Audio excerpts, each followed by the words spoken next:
राजधानी दिल्ली में होने वाले विधानसभा चुनाव के लिए एक तरफ आप और कांग्रेस ने प्रत्याशी उतार दिए हैं, तो वहीं बीजेपी पूरी रणनीति के साथ इस चुनाव में उतरने का मन बना चुकी है। अभी तक बीजेपी ने एक भी सीट पर प्रत्याशी नहीं उतारा है। बीजेपी के आला कमान में हर सीट के लिए अभी मंथन जारी है। एक तरफ आम आदमी पार्टी ने दिल्ली की सभी विधानसभा सीटों पर अपने उम्मीदवार उतार दिए हैं, तो बीजेपी अभी भी मजबूत प्रत्याशियों की तलाश में जुटी है। कांग्रेस ने भी 21 सीटों पर अपने कैंडिडेट्स उतार दिए हैं। दूसरी ओर दिल्ली बीजेपी के बड़े नेता लगातार बैठक कर रही हैं।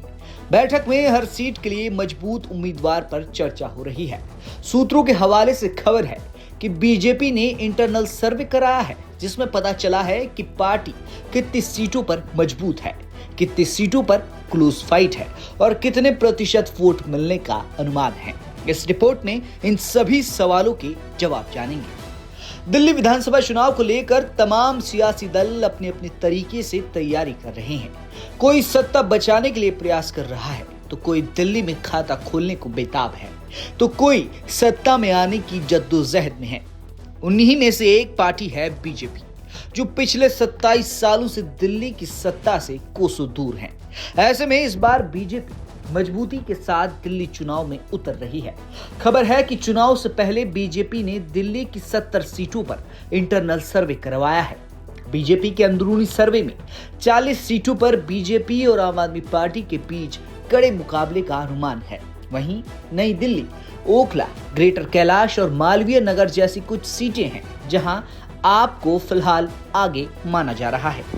कुछ वक्त पहले भी दिल्ली बीजेपी ने एक और इंटरनल सर्वे करवाया था, जिस इंटरनल सर्वे में अनुमान लगाया गया था कि आगामी चुनाव में बीजेपी को 43.4% वोट मिल सकते हैं और बीजेपी इसे 46% तक ले जाने का टारगेट बना रही है।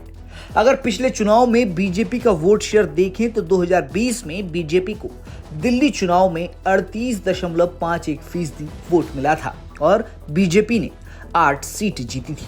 बता दें कि चुनाव के लिए दिल्ली बीजेपी ने एक कोर कमेटी का गठन किया है। इस कमेटी में संगठन के राष्ट्रीय महासचिव BL संतोष, दिल्ली बीजेपी अध्यक्ष वीरेंद्र सचदेवा, दिल्ली बीजेपी महासचिव पवन राणा, दिल्ली प्रभारी बैजयंत पांडा, सांसद हर्ष मल्होत्रा, मनोज तिवारी, कमलजीत सहरावत, योगेंद्र चंदोलिया, वरिष्ठ नेता अरविंदर सिंह लवली, दुष्यंत गौतम, विपक्ष के नेता विजेंद्र गुप्ता और दिल्ली बीजेपी के पूर्व अध्यक्ष सतीश उपाध्याय शामिल है।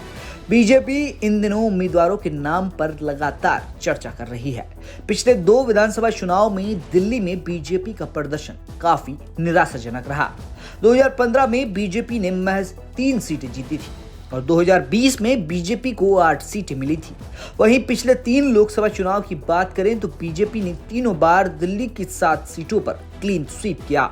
2014 में 7 सीटों पर बीजेपी ने कमल खिलाया। 2019 में भी बीजेपी ने दिल्ली में क्लीन स्वीप किया। 2024 में हैट्रिक लगाते हुए बीजेपी ने दिल्ली की 7 लोकसभा सीटें जीती। लेकिन जब बात विधानसभा चुनाव की आती है तो दिल्ली के लोग केजरीवाल पर ज्यादा भरोसा जताते हैं। इसलिए जनता का भरोसा जीतने के लिए बीजेपी ने इस बार जबरदस्त प्लान बनाया है। चुनाव से पहले कराया गया अंदरूनी सर्वे बीजेपी के लिए मजबूत प्रत्याशी ढूंढने में मदद करेगा। बता दें कि आम आदमी पार्टी के कई विधायक बीजेपी में शामिल हो गए हैं, जिनका पूरा फायदा बीजेपी इस चुनाव में उठा सकती है। बीजेपी उम्मीदवारों की पहली लिस्ट अभी जारी नहीं हुई है। माना जा रहा है कि जल्द बीजेपी की नेशनल लीडरशिप ही फाइनल लिस्ट को मंजूरी देगी। उसके बाद ही बीजेपी के उम्मीदवारों की घोषणा होगी, जिसके लिए स्टेट इलेक्शन कमेटी की मीटिंग हो सकती है। बीजेपी की सेंट्रल लीडरशिप के बीच बैठक के बाद ही लिस्ट फाइनल हो पाएगी। अभी बीजेपी ने किसी उम्मीदवार के नाम की घोषणा नहीं की है। वैसे भी अभी तक चुनाव आयोग द्वारा चुनाव की तारीखों का ऐलान नहीं हुआ है, लेकिन फरवरी 2025 तक चुनाव होने की पूरी संभावना है। बहरहाल अभी बीजेपी प्रत्याशियों का ऐलान करने में भले ही पीछे है, लेकिन इस चुनाव में बीजेपी फूंक फूंक कर कदम रख रही है। दूसरी तरफ अरविंद केजरीवाल ने सियासी पिच पर ताबड़तोड़ बल्लेबाजी जारी रखी है। एक के बाद एक मुद्दों को उठाकर केजरीवाल इस चुनाव में बढ़त बनाते हुए नजर आ रही हैं। दिल्ली की सभी 70 सीट पर केजरीवाल ने प्रत्याशी उतार कर चुनाव के लिए कमर कस दी है।